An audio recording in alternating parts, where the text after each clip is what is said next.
Au fond, est-ce que la mission chrétienne a véritablement libéré les peuples ou a-t-elle simplement accompagné le mouvement de la colonisation?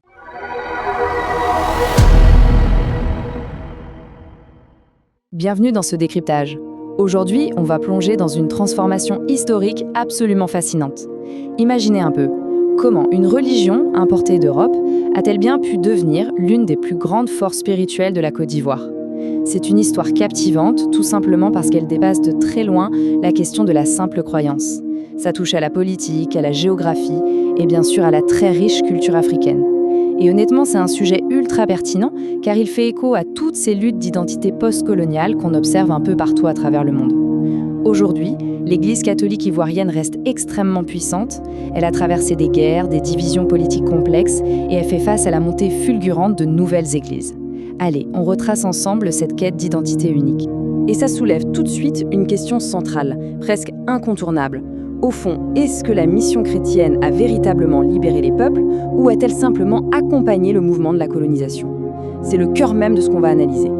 L'idée ici n'est pas du tout de prendre parti ou de distribuer les bons points, mais bien d'observer objectivement la situation. Cette mission évangélisatrice s'est développée dans un contexte colonial clair, ce qui a créé une ambiguïté dès le départ. Et il faut absolument comprendre cette ambiguïté pour saisir tous les enjeux de la société ivoirienne d'aujourd'hui. Bon, pour s'y retrouver, voici notre plan de route. On va commencer par les missions et l'ambiguïté coloniale, ensuite l'indépendance et l'africanisation de l'Église. On fera un point sur le paysage religieux actuel avant de parler des épreuves et des crises politiques. Et on terminera par les défis de demain.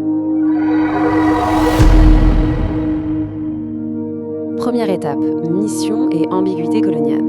Et ce qui illustre parfaitement cette dynamique complexe, c'est ce qui s'est passé à partir de 1895.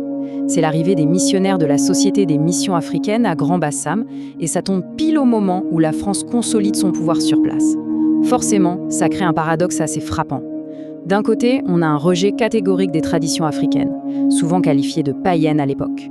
Que ce soit le culte des ancêtres, les rites initiatiques baoulés ou les fameux masques sacrés des peuples Dan et Sénoufo. Mais de l'autre côté, l'Église apporte des changements sociétaux majeurs. La construction d'écoles, de dispensaires de santé et un effort d'alphabétisation massif. Donc l'accueil sur le terrain était logiquement très mitigé. Certains villages résistaient farouchement pour protéger leurs coutumes, tandis que d'autres voyaient, par exemple, l'école catholique comme un vrai tremplin social. D'ailleurs, petite parenthèse, ces écoles ont formé une grande partie des futures élites du pays, dont un certain Félix Houphouët-Boigny, le futur président. Deuxième partie, indépendance et africanisation. Faisons un bond dans le temps pour voir comment tout ça a évolué. 1960, c'est la date charnière, l'indépendance de la Côte d'Ivoire. L'institution religieuse, qui était jusque-là dirigée presque exclusivement par des Européens, entame une profonde mutation pour trouver sa propre identité. Le vrai grand bouleversement, le déclic, c'est le Concile Vatican II. Il ouvre officiellement la porte à ce qu'on appelle l'intégration culturelle. En clair, on sort du moule strictement européen. Les langues locales, les rythmes des tam-tams et les chants traditionnels font leur entrée dans la liturgie. C'est énorme, l'Église change littéralement de voix. Et parallèlement à ça, on voit émerger un clergé local très fort avec des figures emblématiques de l'histoire ivoirienne comme Bernard Yago et plus tard, Jean Trère-Coutois. Enfin, l'institution gagne son véritable visage africain. Troisième point, le paysage religieux actuel. Alors ce qui est vraiment intéressant aujourd'hui, c'est de voir à quel point la religion imprègne absolument tout en Côte d'Ivoire. Le quotidien, la sphère publique, la vie sociale, c'est une nation profondément croyante. Et les chiffres dessinent une mosaïque fascinante. On estime qu'environ 42% de la population est musulmane, contre à peu près 34% de chrétiens. Le reste, soit 24%, pratiquent les religions traditionnelles africaines ou d'autres croyances. Mais attention, à l'intérieur même du groupe chrétien, il y a un phénomène qui bouleverse la donne en ce moment.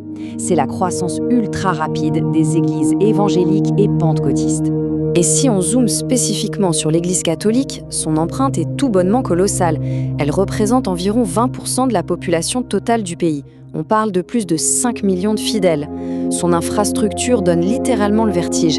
4 archidiocèses répartis à Abidjan, Bouaké, Gagnoa et Korogo, plus d'une quinzaine de diocèses et au bas mot 300 paroisses. C'est un maillage exceptionnel du territoire, animé par des milliers de prêtres et de religieux qui sont sur tous les fronts, pas seulement pour la spiritualité, mais aussi pour l'éducation et l'action sociale. Et d'ailleurs, pour vraiment se rendre compte de cette ambition monumentale, il suffit de regarder la basilique Notre-Dame de la Paix à Yamoussoukro.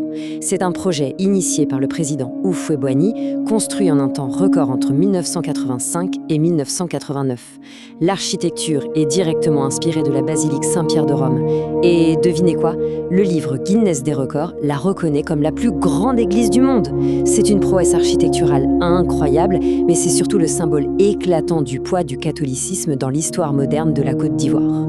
4e chapitre, épreuves et crise politique. Mais voilà, toute cette puissance institutionnelle n'a pas empêché le pays, et donc l'Église, de traverser des heures très sombres. Des décennies d'instabilité politique. Tout s'accélère en 1993 avec le décès d'Houphouët-Boigny, ce qui fait littéralement exploser les tensions. Sous Henri Konan Bédier, on voit émerger le concept d'ivoirité, qui va tragiquement creuser des fossés identitaires profonds. Et ça va exacerber les clivages, notamment entre un Nord qui est majoritairement musulman et un Sud qui est davantage chrétien. Le pays s'enfonce dans la crise avec la guerre civile de 2002, jusqu'au paroxysme de la crise post-électorale de 2010-2011, avec des affrontements violents entre les camps de Laurent Gbagbo et d'Alassane Ouattara. Alors, au milieu de ce chaos politique et social, comment l'Église a-t-elle réagi ? Eh bien, sa réponse a été immédiate sur le terrain. Les évêques n'ont cessé de lancer des appels à la paix. Mais ça n'est pas resté que des mots. De très nombreuses paroisses se sont transformées en véritables sanctuaires. Elles ont ouvert leurs portes pour accueillir les victimes des violences, et ce, sans jamais faire de distinction d'origine, d'ethnie ou de religion. Et aujourd'hui encore, on observe que cette mission pacificatrice continue. L'Église catholique intervient très régulièrement dans le débat public pour réclamer la réconciliation nationale et plus de justice sociale. Et enfin, dernière partie, les défis de demain. Parce que oui, malgré ce rôle historique de stabilisateur, l'Église ivoirienne est aujourd'hui face à de sacrés défis. Il y a de fortes turbulences. Déjà, sur le plan social, le pays fait face à une pauvreté tenace, de la corruption et un chômage massif chez les jeunes. C'est un contexte très lourd qui favorise souvent l'éloignement des pratiques religieuses classiques. Et puis sur le strict plan spirituel, la concurrence est rude. Les églises évangéliques, souvent centrées sur la théologie de la prospérité, attirent énormément de monde. Face à cela, certains observateurs s'inquiètent même de voir émerger une forme de christianisme hyper émotionnel, ou parfois un peu trop connecté aux questions financières. Donc, le point crucial pour l'institution, c'est qu'il faut absolument repenser l'approche. C'est une évidence aujourd'hui. La foi ne peut plus être imposée, ni associée aux logiques de domination culturelle qu'on a connues par le passé. Désormais, l'avenir de l'évangélisation doit reposer sur des bases solides. Un vrai dialogue interreligieux, une défense constante de la justice sociale et surtout un respect profond, total et sincère des cultures africaines. Ce qui nous amène à cette question fondamentale pour conclure. C'est vraiment la réflexion qui ressort de tout ça. Comment réussir à construire une église qui soit profondément africaine, fidèle à ses principes chrétiens, mais sans jamais renier la richesse culturelle et spirituelle héritée des ancêtres. C'est le grand défi de l'équilibre. C'est là que se joueront les croyances et l'identité de demain en Côte d'Ivoire. Merci à tous d'avoir suivi ce décryptage et à très bientôt.